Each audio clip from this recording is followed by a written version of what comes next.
அனைவருக்கும் வணக்கம். கடலூர் மாவட்டம் பண்டிட்டுடன் தமயந்தி ஆர்கானிக்ஸ். இப்போது பதிவு பார்த்தீங்கன்னா நம்ம சவுக்கு விவசாயம் பார்க்குறோங்க. CH5 ஸ்பீடு ரகங்க நம்ம நடவு பண்ணியிருக்குது. இந்த ரகத்தை பொறுத்தளவுக்கு பார்த்தீங்கன்னா நம்ம வந்து தொடர்ச்சியாக வீடியோ நிறையா போட்டுன்னு இருக்கு. நம்ம சேனலில் பாருங்கள் இருக்கும். அதாவது நடவு முதல் அறுவடை வரை எல்லாமே வீடியோ இருக்குது பாருங்கள். இப்போ பதிவில் பார்த்தீங்கன்னா நம்ம வந்து பெஞ்சல் புயலில் வந்து நம்ம வந்து கடைசியாக ஒரு வீடியோ போட்டிருந்தோங்க.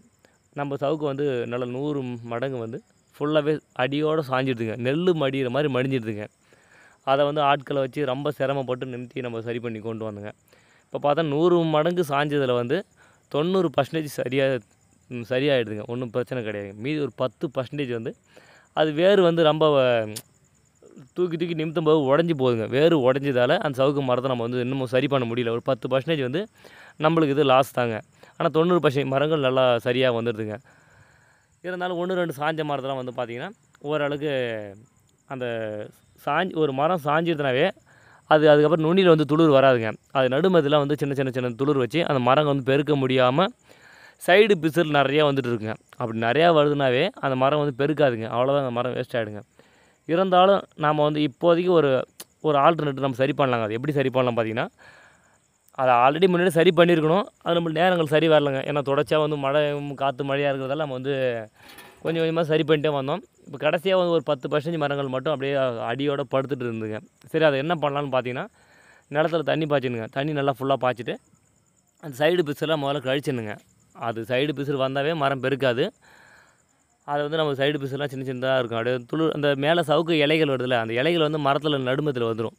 அது ஆல்ரெடி மரம் நல்லா தான் இருக்கும். சாஞ்ச பிறகு அது வேறு வழி இல்லாமல் அது எப்படியாவது உயிர் வாழணும், மரம் வாழ்ந்தாகணும்னு சொல்லி சைடில் துளிர் வருங்க. அந்த துளிர் ஃபுல்லாக நம்ம வந்து கழிச்சு விட்டுருங்க. கத்தியால் கழிக்கலாம், கையால் விடும் கழிச்சு விடலாங்க. கழிச்சு விட்டுட்டு தண்ணி பாய்ச்சிட்டு அந்த மரத்தை அப்படி தான் லேசாக நிமித்தணுங்க. ரொம்ப தூக்கி நிமித்தக்கூடாது. வேறு டப்புன்னு உடச்சிக்கும், மரமே உடச்சிக்கும். ஏன்னா 10% மரம் தான் இருக்குது. அதில் நம்ம ஒரு 5% மரமாக தேர்த்தி விடலாம். தேர்றது தேரும், தேராது போயிடுங்க. அப்போ நம்ம ஒரு டொயின் மாதிரி ஒரு நூல் எடுத்து பிளாஸ்டிக் நாரோ அல்லது தேங்காய் நார் கயிறோ ஏதோ ஒரு கயிறு தங்களோட விருப்பத்தை அந்த மாதிரி கயிறு எடுத்துங்க. ஒரு மரத்தில் கட்டிட்டு ஆல்ரெடி நிற்கிற மரத்தில் ஈர்த்து டைட் பண்ணுங்க. டைட் பண்ணும்போது ஓரளவுக்கு அப்படியே நிமிந்துருங்க. தண்ணி பாய்ச்சிட்டு அந்த ஈரத்தில் நிமித்தினா ஈஸியாக நிமித்திடலாம். அதனால் வந்து தண்ணி பாய்ச்சிட்டு அப்படியே லைட்டாக நிமித்தி கீழே ஒரு மாரி மறிச்சிடுங்க. கயிறு வந்து இந்த மரத்துக்கு அந்த மரத்துக்கு ரெண்டுமே வந்து லூஸாக கட்டுங்க. ஒரு 2 விரல் உள்ளே போகிற அளவுக்கு கொஞ்சம் லூஸாக கட்டிடுங்க. ஏன்னா டைட் பண்ணும்போது நீங்களே கவனக்குறையில் விட்டாலும் மரம் வந்து அந்த பெல்ட்டு அந்த தோல் அறுத்து போன மாதிரி ஆகிடுங்க. அதனால் கொஞ்சம் 2 விரல் அளவுக்கு லூஸ் பண்ண மாதிரி கட்டிட்டிங்கன்னா 1 மாதம் அல்லது 2 மாதம் அப்படியே விட்டுடுங்க. அதுக்கப்புறமேட்டு போய் கயிறை வந்து கத்திரி கோலில் கட் பண்ணி எடுத்துலாங்க. ஏன்னா மரம் ஆல்ரெடி நிமிந்துருங்க. இந்த மாதிரி நம்ம ஓரளவு சரி பண்ணிக்கலாங்க. நம்ம ஆரம்பத்திலே சரி பண்ண முடியல. ஏன்னா மரம் வந்து வேர் பிடிக்கவே இல்லைங்க, நிற்கவே இல்லை சுத்த மரம்.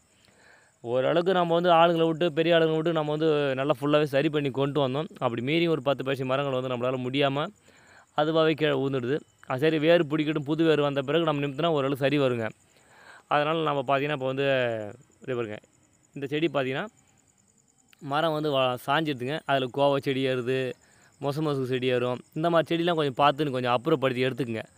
கால்நடைகளுக்கு வந்து ஆடு மாடுக்கு நம்ம போட்டு தீவனம் பயன்படுத்திக்கலாம். ஆனால் தற்சமயம் வந்து கொடி அரிசினாவே ஒரு தடவை உங்கள் நிலத்தில் வந்து கோவா கொடியோ இல்லை மொசு செடியோ வந்துன்னா அது நிலம் ஃபுல்லாக பரவுற மாதிரி போயிடுங்க. அதனால் கொடிகள் இல்லாமல் கொஞ்சம் அறுத்து உரது நல்லா இருக்குங்க. ஒரு தடவை அந்த மரம் சாஞ்சிருத்துனாவே அதுக்கப்புறம் நம்ம கவனிப்பு இல்லாமல் இருந்ததுன்னா அந்த மரம் வந்து இப்போ 3 வருஷம் ஆன ஒரு மரம் எவ்வளோ பெருசாக இருக்கோ அதில் வந்து 3ல் ஒரு பகுதி தாங்க இருக்கும் அது. அதனால் சாஞ்ச மரத்தை நம்ம எந்த அளவுக்கு குயிக்காக நிமித்தி விட்றோமோ அந்த அளவுக்கு நல்லதுங்க. இப்போ நம்ம சவுக்கு பார்த்தா ஒரு 1.5 வருஷம் சவுக்கு தாங்க இது. 1 வருஷத்துக்கு மேலே ஆகிடுது, 1.5 வருஷத்துக்குள்ளே இருக்குங்க. அதனால் நம்ம இப்போவே நிமித்தினா இன்னும் ஒரு வருஷத்துக்கு அப்புறம் அந்த மரம் வந்து ஓரளவுக்கு ஒரு 75% வந்து மரம் பெருக்கிறதுக்கு வாய்ப்பு இருக்குங்க. அதனால் நம்ம வந்து இந்த மாதிரி சரி நம்மளோட ரகம் வந்து CH5 ஸ்பீடு ரகன்றதால நல்லா வேகமாக வளர்ந்து வருதுங்க. மரம் பெருக்கிறது எப்போ பார்த்திங்கன்னா மரம் வந்து நல்லா சைஸ் உருண்டு வர்றது பார்த்திங்கன்னா 1.5 வருடத்துக்கு அப்புறம் தாங்க மரம் நல்லா உருண்டு வருங்க. அது வரைக்கும் அப்படியே சின்ன செடி மாதிரியே இருக்கும். பார்க்குறதுக்கு வந்து சவுக்கு வச்ச மாதிரியே போன மாதிரி அப்படியே தான் இருக்கும்.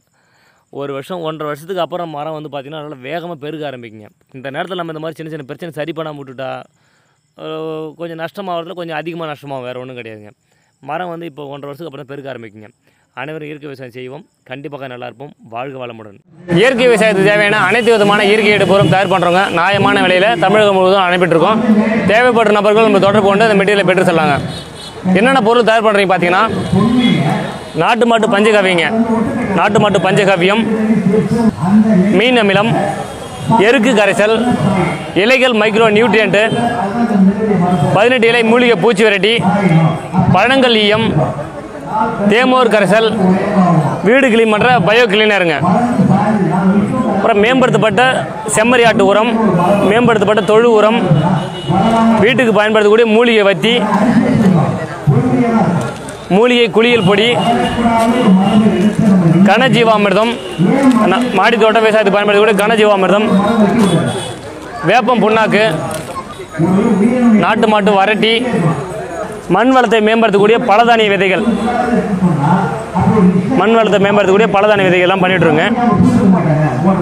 இது எல்லாமே இயற்கை விவசாயம் சார்ந்ததுங்க.